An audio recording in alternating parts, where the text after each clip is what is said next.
Hi everyone, मेरा नाम ईशांक है and this is interview with an entrepreneur series. और आज मेरे साथ लोकेंद्र भाई हैं। इनका खुद का रेस्टोरेंट है ग्रेटर नोएडा में, डिलीशियस कॉर्नर, जो काफ़ी फेमस है। और मैं इनसे पूछूंगा, तो लोकेंद्र भाई आपको क्या लगता है, पहली बात तो थैंक्स अ लॉट इंटरव्यू देने के लिए। आपको क्या लगता है कि ऐसी कौन सी 5 बड़ी चीज़ें हैं जो भी रेस्टोरेंट खोलना चाहता है उसे देखनी चाहिए? लोकेशन। ठीक है, लोकेशन। और लोकेशन के साथ साथ हमको ये भी देखना है कि कहाँ पे फैमिलीज आती हैं, कहाँ पे फैमिली ज़्यादा है और बैचलर कहाँ पे ज़्यादा है। ठीक है, क्योंकि रेस्टोरेंट चलाने के लिए हमें कम से कम 30% फैमिली के ऊपर डिपेंडेंट पड़ता है और 70% यूथ के ऊपर। ठीक है, और उसके हिसाब से फिर जहाँ पे भी आप रेस्टोरेंट खोले वहाँ पे पार्किंग होनी चाहिए। अच्छा अच्छा, और जहाँ पे भी आप खोल रहे हो वहाँ पे अगर कोई बुजुर्ग हैं तो उनके लिए लिफ्ट की सुविधा, अगर आप ऊपर कहीं फर्स्ट फ्लोर सेकंड फ्लोर पे खोल रहे हो। ठीक है, और बेसिकली आप कहीं भी रेस्टोरेंट खोलते हो फ्रंट पे रहेगा तो बेटर रहेगा। अच्छा, ठीक है, और ठीक है, वही अपना थोड़ा सा मतलब ऐसा एरिया होना चाहिए जहाँ पे फैमिलीज भी फैमिली हो ज़्यादा। और परफेक्ट। यूथ स्टूडेंट्स भी हो। ऐसा नहीं है कि आप या तो फैमिली के ऊपर ही खोल लो जहाँ पे फैमिलीज ज़्यादा हो ठीक है। या फिर जहाँ पे स्टूडेंट्स ज़्यादा हो। ठीक है, दोनों चीज़ों को ध्यान में रख के चलना। लोकेंद्र भाई, आप मुझे ये बताइए कि जब आपने रेस्टोरेंट खोला, आपको क्या क्या चैलेंजेस हुए इनिशियली, क्या क्या प्रॉब्लम्स आपने फेस करी? सबसे पहले तो मेरे को लोकेशन देखना वो था। अच्छा। क्योंकि लोकेशन आज के टाइम में मिलना बहुत बड़ी बात है। क्योंकि हर जगह रेस्टोरेंट्स, कैफ़े बात तो ऑलरेडी सही है है। और स्ट्रीट फूड, तो वो सब चीज़ें देखते हुए मैंने हाँ। यहाँ पे लोकेशन सेलेक्ट करी। ठीक है। उसके बाद फिर आपको शेफ़ सबसे ज़्यादा जो प्रॉब्लम करते हैं, शेफ़ भी ढूंढना आज के टाइम में बहुत बड़ी चीज़ है। ठीक है। अच्छा शेफ़ ढूंढना, और दूसरा फिर मटेरियल के लिए वेंडर्स। अच्छा, मतलब आपको सब्जी तरकारी कहाँ से लानी बिल्कुल है? बिल्कुल अच्छा अच्छा बिल्कुल। अच्छा। वही सब ढूंढने में, बस वही एक तरह से सेटअप करने में थोड़ा सा टाइम लगता है। ठीक और है। एक बार जब सेटअप हो जाए तो फिर ऐसी कोई प्रॉब्लम नहीं होती सब। तो आप ये कहोगे कि बेसिकली पहले 1 महीना, पहले 3 महीने पहले, मतलब कितने महीने, कितना वक्त लगता है जो जिस पर बड़ी मुश्किल होती है रेस्टोरेंट सेटअप करने के लिए? आपको क्या लगता है? कम से कम 1 महीना। कम से कम 1 महीना। अच्छा, ठीक है। तो लोकेंद्र भाई, आप मेरे को ये बताओ कि आपके हिसाब से एक रेस्टोरेंट को सेटअप करने के मोटे मोटे कितना खर्चे होते हैं, कितने मतलब परसेंटेज का खर्चा लग सकता है? और अगर रेस्टोरेंट सही चल रहा है तो वो कितने टाइम में ब्रेक इवन कर देगा? देखिए, अगर आप रेस्टोरेंट एक छोटा प्रीमियम ना लेके नॉर्मली आप रेस्टोरेंट खोलना चाहते हैं, ठीक है। तो उसमें आपका करीबन 5 से 6 लाख का खर्चा आराम से आएगा, जिसमें ठीक है। आपका डेकोरेशन है, ठीक है। सीटिंग है ठीक है। और किचन सेटअप है। ठीक है।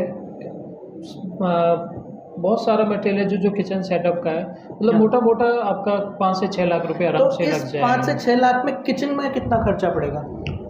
किचन 50% सेटअप के ऊपर आधा? डिपेंड करता है, क्योंकि जो किचन बर्तन है, हाँ जी। फ्रिज है, डीप हाँ जी। फ्रिज है, हाँ। वो मोटा मोटा आपका करीबन 2 लाख का तो मटेरियल। 40% का तो वही है। 40% होगा, और आप 10 से 15% किचन सेटअप में भी ले सकते हैं कि ठीक है। रैक वगैरह बनाना, मटेरियल कहाँ रखना है, वो सब सेटअप के ठीक लिए। है। और आपके हिसाब से चाइनीज़ का किचन सस्ता है, इंडियन का किचन महंगा है, साउथ इंडियन का और महंगा, ऐसा कुछ है कि? हाँ। अच्छा अच्छा। इंडियन का जो है वो थोड़ा आपको कॉस्टली पड़ेगा। ठीक है। उसमें आपको ज़्यादा मटेरियल यूज़ होता है, क्योंकि ग्रेवी है, बड़े बड़े बर्तन है। ठीक है। और चाइनीज़ में क्या है, चाइनीज़ में आपको सिर्फ छोटे छोटे बर्तन ही यूज़ हो आते हैं। अच्छा अच्छा अच्छा। और अच्छा। साउथ इंडियन है, साउथ इंडियन में आपको ज़्यादा इतना तामझाम करने की ज़रूरत नहीं है। उसमें हाँ। तो बस नॉर्मली आपको सांभर के लिए चाहिए, समझ गया। और जो आपका डोसा वगैरह है, इडली है, ठीक बस है। वही 3-4 आइटम के लिए आपको मटेरियल चाहिए। ठीक है। तो उसका किचन भी बहुत छोटा होता है। ठीक है। और वो कम बजट में भी हो जाता है। ठीक। और फाइनल सवाल ये कि अगर रेस्टोरेंट अच्छा चल रहा है, तो आपने कहा 5 से 6 लाख का इन्वेस्टमेंट है, वो जनरली कितने टाइम में निकल जाता है वो इन्वेस्टमेंट? देखिए, आप कोई भी इन्वेस्टमेंट करेंगे, कोई भी अगर आप सेटअप करते हो तो कम से कम 5 से 6 महीने तो उसको रनिंग में आने में ही लगता है। 6 महीने में आप 5 से 6 लाख हाँ। रिकवर कर सकते और हैं? नहीं, रिकवर नहीं कर सकते। आपको 5 से 6 लाख आप मान के चलो कि उसके बाद फिर आप रिकवरी स्टार्ट करोगे, आपको अच्छा। कम से कम 1 साल लगेगा ही। अच्छा, 1 साल लगेगा। आराम तो आपने से। 5 से 6 लाख लगाए, 1 महीना पहले इनिशियली सेटअप में लगा, बिल्कुल। फिर उसके बाद 11 महीने में धीरे धीरे आपका रेस्टोरेंट पिकअप हुआ, और फिर 1 साल में रफली आप अच्छे मतलब रनिंग क्योंकि उसमें है। डिपेंड करता है आपके पास रिपीट कितने कस्टमर आ रहे हैं। अच्छा, क्योंकि कस्टमर जितने ज़्यादा आएंगे आपका रेस्टोरेंट उतना ही ज़्यादा ग्रोथ होगा। एक कस्टमर आपके पास अगर 2 बार आ रहा है, वो तीसरी बार 2 कस्टमर अपने आप लेके आएगा। समझ गया, समझ गया, समझ गया। तो रिपीट कस्टमर होना बहुत ज़रूरी है। बिल्कुल, बिल्कुल। और रिपीट कस्टमर ऐसा नहीं है कि आपको डेली आएगा, रिपीट कस्टमर महीने में 15 दिन में 1 बार आता है। और अच्छा। उसमें क्या है कि एक कस्टमर हर जगह जाता है।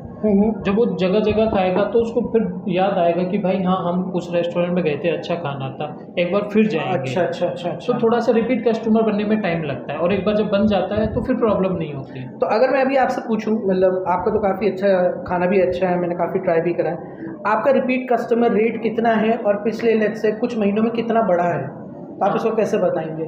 रिपीट कस्टमर बेटर है।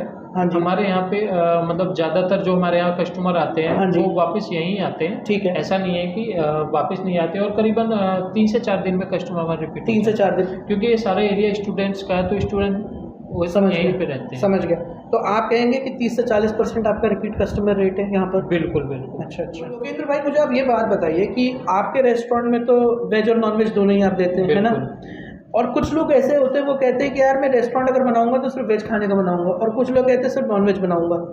तो आपके हिसाब से एक तो क्या क्या चैलेंजेस होते हैं, उसके लिए क्या क्या स्ट्रैटेजीज होती है? क्या कोई खाने की टाइप है कि सपोज चाइनीज़ है, साउथ इंडियन है, जिसके हिसाब से सिर्फ वेज या नॉन वेज करना है? तो इसके लिए आप क्या क्या क्या बताना चाहेंगे लोगों को? डिपेंड करता है कि आप किस मार्केट में ओपन करना चाहते हैं, क्योंकि अगर आप जहाँ पे ओपन करना चाह रहे हैं वहाँ पे जैन और बनिए या फिर पंडित हाँ अगर जी। मार्केट में ज़्यादा हैं तो आप हाँ। प्योर वेज की तरफ जाएंगे। हम्म, क्योंकि वो कुछ ऐसे बंदे हैं, मैं ये नहीं कहता नहीं खाते हैं, लेकिन वो ज़्यादातर वेज की तरफ अट्रैक्ट होते हैं। ठीक है, ठीक है। और जहाँ पे मुस्लिम है या अदर और भी कास्ट हैं, हाँ, वो हाँ। ज़्यादातर नॉन वेज ठीक ट्राई है, करते हैं। ठीक है, ठीक है, ठीक तो है। उसी हिसाब से फिर आप मार्केट के हिसाब से ही खोलेंगे कि ठीक है। जहाँ पे किस मार्केट में किस तरह का हुआ। ठीक है। और इसमें क्या इन्वेस्टमेंट का बहुत फ़र्क होता है कि अगर आप सपोज करो नॉन-वेज बेस्ड करा रहे नहीं हो, नहीं वेज नहीं, बेस्ड? ऐसा कुछ नहीं है। आप इन्वेस्टमेंट लगता है कि चिकन बहुत महंगा होगा, आज के टाइम में वेजिटेबल ले लो,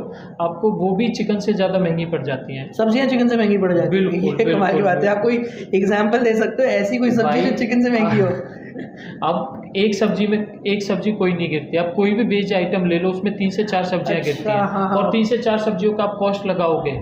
मतलब प्याज, टमाटर, आलू, ये सब करते-करते तो घूम फिर के बिल्कुल, बिल्कुल। अच्छा, अच्छा, सब्जियाँ मिक्स होती हैं। अच्छा, अच्छा, हाँ, अच्छा। और चिकन में क्या है, सिर्फ आपको चिकन, और ऐसा कि नहीं है कि आपको 220-240 रुपए किलो चिकन मिल रहा है तो आप सही 1 बात किलो है। एक उसमें दे देंगे, 3 से 4 पीस एक आइटम में देते सही हैं। बात है। अच्छा, आपको ऐसा लगता है कि ये हो सकता है बहुत बड़ा लोगों को मिसकंसेप्शन है कि कुछ लोग कहते हैं भाई नोएडा, ग्रेटर नोएडा में कहीं भी साउथ इंडियन खोल दो चलेगा।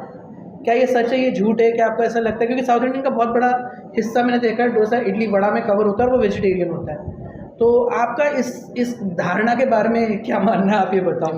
मेरा मानना है कि ज़्यादातर जो साउथ इंडियन है हाँ। वो एक लाइटली खाना होता है, ठीक जिससे है। कि हमारे पेट में या मतलब शरीर में कोई भी प्रॉब्लम नहीं होती है। हम्म। और ज़्यादातर जो आप 40 प्लस एज वाले हैं हाँ। वो ज़्यादातर हल्का खाना पसंद करते हैं, और वो साउथ इंडियन पसंद करते हैं। अच्छा, ठीक है। और साउथ इंडियन एक ऐसा खाना है कि आप कहीं भी आप बाहर घूमने जा रहे हो तो आप कुछ हल्का लेना खाना ट्राई करोगे, उसमें आप साउथ इंडियन ट्राई कर सकते हो। साउथ इंडियन है, चाइनीज़ है, उसमें मसाले वगैरह बहुत कम होते हैं, तो उसमें प्रॉब्लम का चांस कम होता है।